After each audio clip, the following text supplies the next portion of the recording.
Hello, my name is Austin Habish, the founder of Think Catholic, and you're listening to the Summa podcast, where we study St. Thomas Aquinas' Summa Theologiae in a way simple and insightful for anyone to understand. The Summa podcast is brought to you by Think Catholic. Taking 2 questions of the Summa a day, we'll seek to summarize St. Thomas's responses, discovering the brilliance of Aquinas and his Catholic faith is day 81. So let's get started. We're covering today questions 40 and 41 of the Prima Secundae, that is, of the irascible passions, and first of hope and despair, and of fear in itself. The translation that I always use in these podcasts is the one generously provided to me by Ave Maria Press, the 5-volume set translated by the Fathers of the English Dominican province, which you can now get at a discounted price from Ave Maria Press's site by typing in the code SUMMA10. And so here we go. Article 1, whether hope is the same as desire of cupidity. First, a definition of cupidity, which is a distinction within the broader category of desire. St. Thomas will say in a previous question, concupiscence of such pleasurable things is said to be not natural and is more wont to be called cupidity.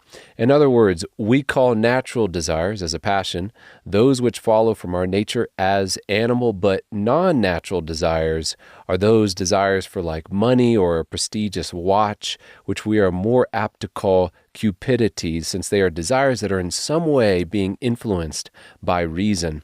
So then back to our present question, is hope the same as desire of cupidity? And hope is distinguished from the passion of desire, irrespective of whether it's natural or non-natural, in the following way, according to St. Thomas. Hope's object must be something arduous and difficult to obtain, for we do not speak of anyone hoping for trifles which are in one's power to have at any time. Hope differs from desire or cupidity, which regards the future good absolutely. Moreover, hope presupposes desire, just as all irascible passions presuppose the passions of the concupiscible faculty. And for more on the concupiscible passions, I would refer one to episode 72 and 73. Article 2, whether hope is in the apprehensive or in the appetitive power. Is hope a kind of apprehension or a kind of appetite? And since hope is informed by reason, very similar to desire in that way, as we've already mentioned, then we can confidently place it within our appetitive powers. And as a helpful tip in general for placing powers within either the apprehensive or the appetitive part of the soul, we receive these following words from Aquinas.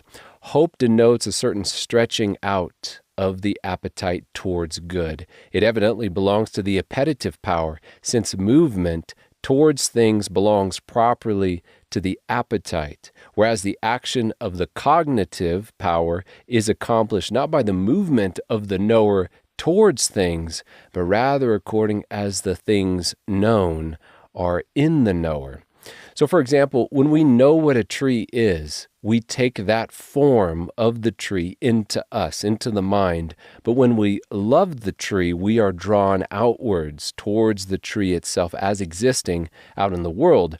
Apprehension takes things in, appetite draws us outward.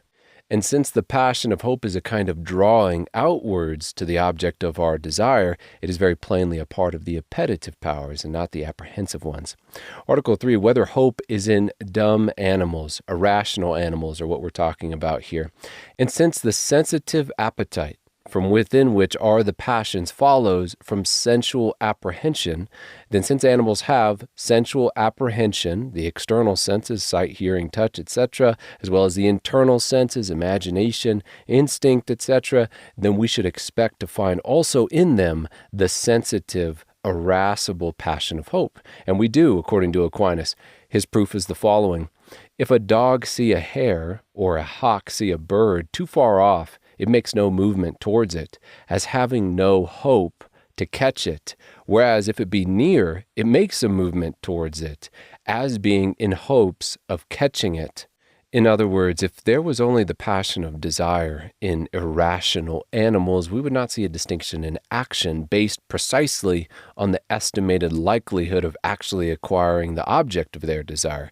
We would not see the distinction, which seems to be based precisely on the presence or the absence of hope in their actions.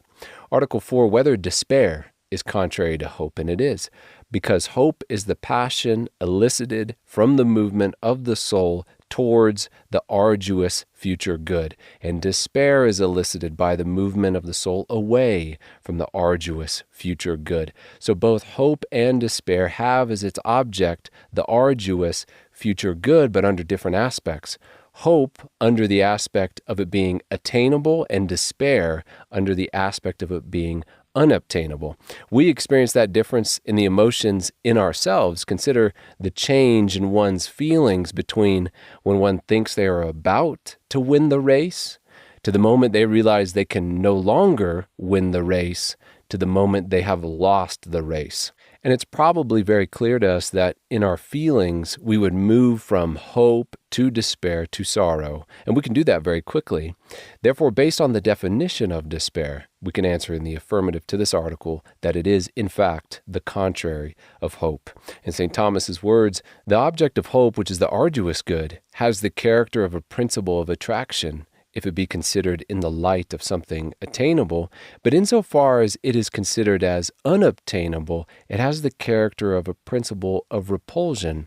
And this is how despair stands in regard to its object.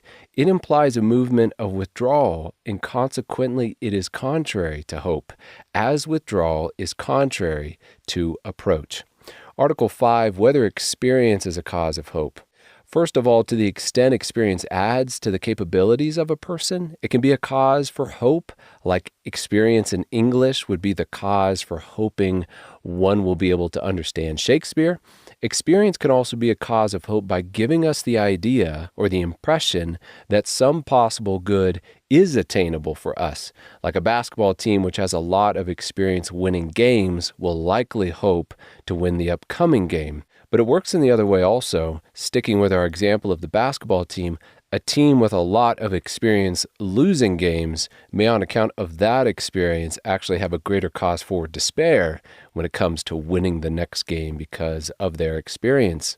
So experience can work in two ways. It can be a cause for hope as well as a cause of despair. Article 6, whether hope abounds in young men and drunkards. A great question. Aristotle wrote, "Drunken men are hopeful, and the young are full of hope." In a word from Aquinas, youths, on account of the heat of their nature, are full of spirit, and through inexperience of obstacles, as well as of their own shortcomings, easily count a thing possible, and consequently are of good hope. Two of these causes are also found in those who are in drink, vis-a-vis heat and high spirits on account of wine, and heedlessness of dangers and shortcomings. For the same reason, foolish and thoughtless persons attempt everything and are full of hope. Article 7, whether hope is a cause of love. Normally it is the other way around. Love is the cause of hope. One must first love to get a promotion before he can hope for it. Love comes before hope. But sometimes hope can cause us to love something which we might not have loved otherwise. For example, the hope of getting a promotion may cause us to love a certain coworker because they can further our own hope of getting that promotion. In this case, the love of our coworker would have stemmed from our hope in the promotion as its cause, as phrased by St. Thomas. Insofar as hope regards one through whom something becomes possible to us, love is caused by hope and not vice versa. Because by the very fact that we hope that good will accrue to us through someone, we are moved towards him as to our own good, and thus we begin to love him. Article 8, whether hope is a help or a hindrance to action.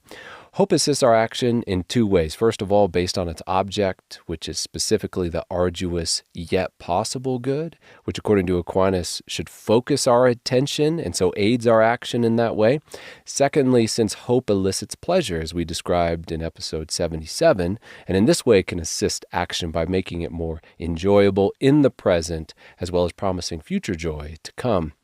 And with that, we move on to question 41 of fear in itself. Article 1, whether fear is a passion of the soul. In the broadest use of the term passion, the change of something passive we could call the reception of anything a passion. However, following Aquinas, we have reserved that term passion to the undergoing within the appetite, which is accompanied by a bodily change, and that is the sensitive appetite. So here we are asking if fear is a change within that appetite, and it is.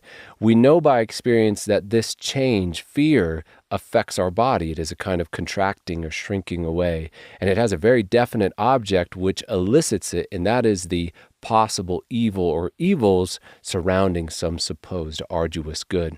In Aquinas' words and in response to our article, it is evident that fear, since it regards evil, belongs to the appetitive power, which of itself regards good and evil. Moreover, it belongs to the sensitive appetite, for it is accompanied by a certain transmutation or bodily change, i.e., contraction, as Damascene says. Article 2, whether fear is a special passion, and special in this context seems to mean distinct. Is fear its own distinct passion? And it is, because it is not just identical to one of the other irascible passions. Fear's unique place in the irascible passions is that its object is a future evil under the aspect of difficult and non-resistible. An example of that would be the fear one would likely have if a lion is charging towards him. For this is a sensed object that is being perceived as a possible or future evil to oneself that cannot be realistically resisted. Now, from that moment, one could change their mind or feel otherwise, but if that is how it's being apprehended at that moment, the lion, as an irresistible future evil, then it is going to cause us to feel fear. And as an aside, as I mentioned in episode 72, if you would like me to send you a chart of all the emotions, which is helpful in seeing where each one is placed and the distinctions among them, just send me an email at austin@thinkcatholic.org. Article 3, whether there is a natural fear. What Aquinas is asking in this article is there a kind of fear, or a way of understanding the term fear, that could apply to every created thing, from the inanimate all the way to the highest angel? For as we've said in previous episodes, one could see or apply the term love or desire in a way to the stone in one's hand off the ground as well as falling, although very clearly the stone is inanimate, it does not sense, it does not have an intellectual nature, none of those things. The question here is, can we do the same with fear? Can we somehow apply in its most rudimentary fashion fear even to the stone? And we can't. For even in the most stripped down notion of fear, there would still be entailed an apprehension of perceived evils, which is essential to fear and not going to be found in things devoid of sensual apprehension. And Aquinas' words, the other passions of the soul denote certain movements, whereto the natural inclination is nowise sufficient.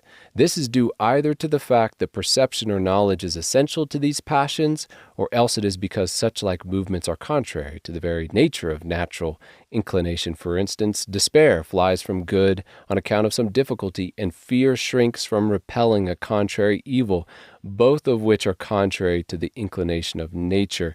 Wherefore, such like passions are in no way ascribed to inanimate beings. And so on to Article 4, our last article, whether the species of fear is suitably assigned. Are there distinct kinds of fear within the general category of fear? And according to St. Thomas, we have 6 of them: laziness, shamefacedness, shame, amazement, stupor, and anxiety. Now, since fear has to do with a perceived future evil, and because both actions and things themselves can be perceived as evil, we have the same twofold distinction within these 6 species of fears. So according to action, we have laziness, shamefacedness, and shame. And according to things, we have amazement, stupor, and anxiety. The fear of possible toil in action, seen as an evil, elicits laziness. The fear of an action already done can elicit the fear of shame. And the fear related to something about to be done is titled by Aquinas shamefacedness, or the possibility of being disgraced. Then in regard to perceiving certain things as evil, there is the fear which stems from the sheer magnitude of a thing, simply speaking, which is a fearful awe, what Aquinas calls amazement. Then there is fear pertaining to the magnitude of a thing's wickedness. This is the fear called stupor. And finally, there is the fear which comes from the magnitude of unknown possible misfortunes before us, and this elicits the fear of anxiety. And so we arrive at the 6 kinds of fear: anxiety, stupor, amazement, shamefacedness, shame, and laziness. Which brings us to the end of another episode. We have just finished covering questions 40 and 41 of the Prima Secundae, that is, of the irascible passions, and first of hope and despair, and of fear in itself. My name is Austin Habish with Think Catholic, and I cannot wait to see you tomorrow.